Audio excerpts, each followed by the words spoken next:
Il y a des bonnes nouvelles. Ah oui, des fois, ça peut arriver que la justice fonctionne dans le bon sens. Un agriculteur de Longré a eu un non-lieu pour avoir abattu un cambrioleur qui s'était introduit chez lui. J'ai envie de dire, normalement, ça devrait être la base.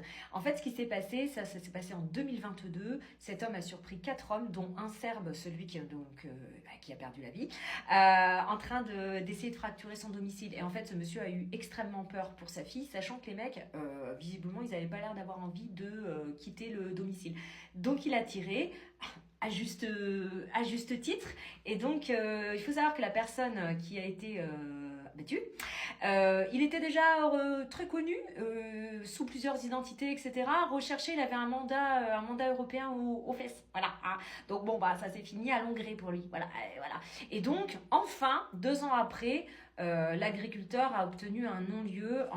Ils ont estimé que sa défense était justifiée.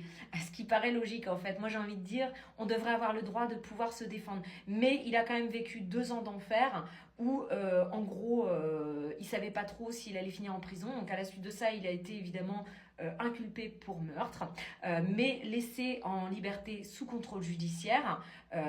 Et heureusement, il y a eu un non-lieu, ce qui me paraît parfaitement logique. Et quand j'entends ce genre d'histoire, je me dis bon, tout n'est pas perdu et il y a quand même des choses qui tourneront. Voilà. Mais moi, je lui dis bravo, monsieur, vous vous êtes défendu, vous avez défendu votre famille, sachant que les 4 personnes qui se sont introduites et dont la personne qui a été abattue était extrêmement dangereuse. Donc, en gros, moi aujourd'hui personnellement, je me dis de toute façon, c'est eux ou nous. Donc, défendons-nous. Voilà.